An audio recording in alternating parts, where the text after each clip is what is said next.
రాజకీయ నాయకులకు కావాల్సింది మీరు అభినందిస్తే అడిషనల్గా కిక్ వస్తుంది, మీరు నమ్ముతున్నారని ఇంకొంచెం పని ఎక్కువ చేస్తారు. అట్ట కాకుండా పని అయిపోయింది, ఆయన ఏవైతే నాకేంటి అని ఉంటే తప్పుడు ప్రచారం చేసే వ్యక్తులకి మీరు ఆస్కారం ఇచ్చినట్టు అవుతుంది. తప్పుడు వ్యక్తుల్ని ఖండించి మంచిని ప్రోత్సహిస్తే మనకు మన కుటుంబానికి మంచి జరుగుతుంది. ఆ విషయం మీరు గుర్తుపెట్టుకోవాలి.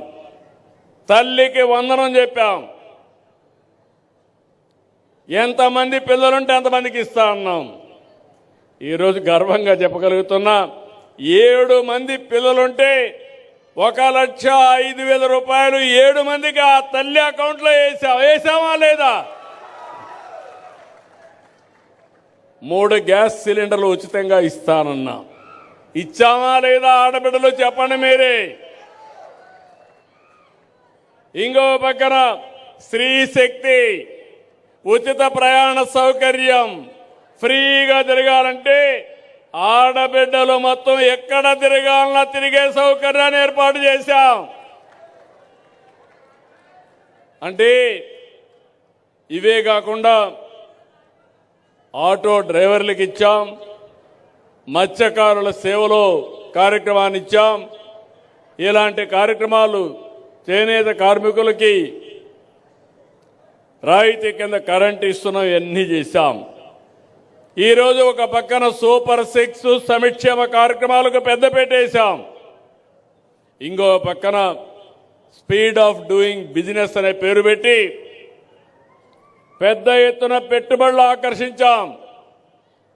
నేను మెగా డిఎస్సి పెడతా అన్నాను, ఎన్నో ఇబ్బందులు కలిగించారు. కోర్టులకు వెళ్లారు, సుప్రీంకోర్టు వరకు వెళ్లారు. అన్ని క్లియర్ చేసి సంవత్సరం లోపల ఏదైతే మెగా డిఎస్సి పెట్టి ఉద్యోగాలు ఇచ్చిన పార్టీ ఎన్డీఏ అని చెప్పి కూడా నేను మీకు తెలియజేస్తున్నా. మొన్ననే 6,500 మంది పోలీస్ కానిస్టేబుల్ని రిక్రూట్ చేశాం. ఇప్పటి వరకు దగ్గర ప్రైవేటు వ్యవస్థలో ఒక 4-5 లక్షల మందికి ఉపాధి కల్పించాం.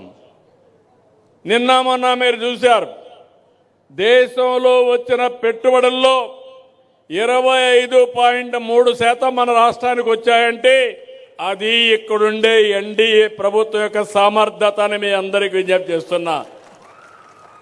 నేను గాని మిత్రుడు పవన్ కళ్యాణ్ గారు గాని ఇంకో పక్క బీజేపీ అధినేత ప్రధానమంత్రి నరేంద్ర మోడీ గారు, ఈ 3 కూడా మీరు చూస్తే ఇది డబల్ ఇంజిన్ సర్కారే కాదు, 3 ఇంజిన్ బుల్లెట్ ట్రైన్. ఇది దూసుకెళ్తున్నాం, టెక్నాలజీ బుల్లెట్ ట్రైన్. ఈరోజు మీరు చూస్తే ఒక పని కాదు, ఒక పక్క అభివృద్ధి, ఒక పక్క సంక్షేమం. ఒకప్పుడు మీ రోడ్లు మీరు చూశారు, ఈరోజు మట్టి లేని పరిస్థితుంటే నేను ఒకటే చెప్పాను మా అధికారులకి, గుంతలుగానుంటే మీ పని భరతం పడతానని చెప్పి ఎక్కడికక్కడ గుంతలు లేని రోడ్లు, పాట్ హోల్స్ లేని రోడ్లు, మీ ప్రయాణం ఎక్కడికి పోవాలన్నా సుజావుగా ఉండే విధంగా చేసే బాధ్యత నాదని మీ అందరికీ హామీ ఇస్తున్నా. నిన్ననే రోడ్లు వేయడంలో పుట్టపర్తి జిల్లాలో గిన్నీస్ రికార్డ్. 2 రోజుల్లో 40 కిలోమీటర్ రోడ్డు వేశారు, రాత్రి మగుళ్ళలో పనిచేశారు. నేషనల్ హైవేల మీద శ్రద్ధ పెట్టాం, స్టేట్ హైవేల మీద శ్రద్ధ పెట్టి రోడ్లన్నీ బాగా చేశాం. కడాన మీరు చూస్తే కరెంటు ఛార్జీలు పెంచేసి వెళ్ళాడు. అప్పుడు రెగ్యులేటరీ కమిషన్ కూడా వేశాడు, ట్రూ అప్ ఛార్జెస్ అని పెట్టాడు. నేను చెప్పా, ఇంక పెంచే పని లేదు, సమర్థత సత్తా ఉండే ప్రభుత్వం. అవసరమైతే ఆ రోజు చెప్పాను కరెంటు ఛార్జీలు తగ్గిస్తాం కానీ పెంచనని చెప్పి ఒకే మాట చెప్పాను. అవునా కాదా అని మిమ్మల్ని అడుగుతున్నా. 4,500 కోట్ల రూపాయలు పెంచుతానంటే ఆయన పెంచిపోయిన దాన్ని నేను ఈరోజు పెంచడం లేదు. అది ఈ ప్రభుత్వం యొక్క కమిట్మెంట్ మీ మీద. భవిష్యత్తులో కరెంటు ఛార్జీలు పెంచను. మీరు బ్రహ్మాండంగా హాయిగా నిద్రపోవచ్చు. ఆ విషయం మీరు గుర్తుపెట్టుకోవాలి. ఎస్సీ ఎస్టీలకు బీసీలకు రాయితీ కింద నేను మీ అందరికి కూడా సోలార్ ఇస్తా. మీరే కరెంటు ఉత్పత్తి చేసుకునే స్వేచ్ఛ మీకు ఇస్తా. ఇలాంటివన్నీ కూడా ఈరోజు జరుగుతున్నాయి. ఇంకో పక్కన మీ అందరికీ ఒకటే విజ్ఞప్తి చేస్తున్నా. ఇప్పుడు కొత్త కాన్సెప్ట్ తీసుకొచ్చాను, స్పీడ్ ఆఫ్ డెలివరింగ్ గవర్నెన్స్. ఏదో వ్యాపారస్తులకు పనులు చేయడమే కాదు, నన్ను గౌరవించింది, మమ్మల్ని గౌరవించేది, ఈ పార్టీకి అండగా ఉండేది పేద ప్రజలు. కాబట్టి మీకోసం మన మిత్ర ఒక యాప్ తీసుకొచ్చా, వాట్సాప్ గవర్నెన్స్ తీసుకొచ్చా. రేపు మీరెవ్వరు కూడా ఎక్కడికి పోయే పని లేకుండా మీ ఇంట్లో కూర్చొని దర్జాగా ఏ పని కావాలన్నా మీరు దబాయించేసుకునే కార్యక్రమానికి శ్రీకారం చుట్టాను.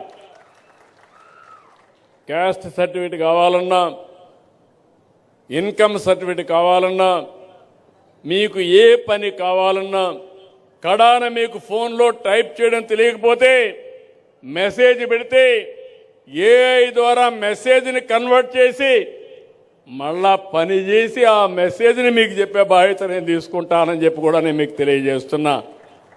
ఒక సేవకుడుగా ఉంటా, ఒక అన్నగా ఉంటా.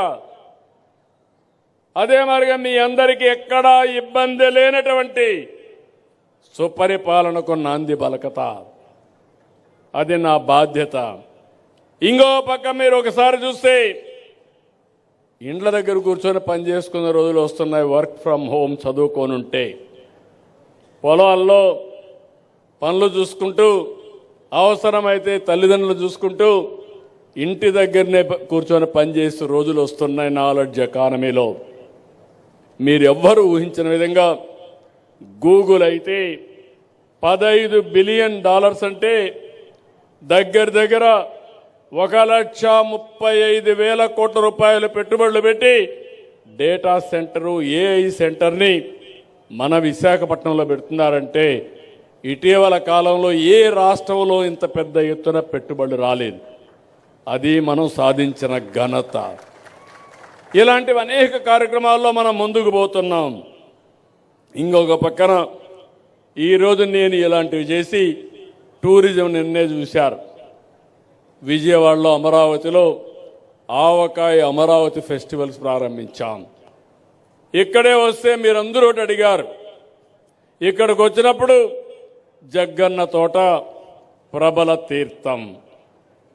ఇది శతాబ్దాలుగా కోనసీమ ప్రజల భక్తి విశ్వాసాలు గౌరవిస్తూ జగ్గన్నపేట ప్రబల తీర్థాన్ని రాష్ట్ర పండుగగా జరపాలని నిర్ణయించాను. నిన్నే కేబినెట్లో నిర్ణయించాను.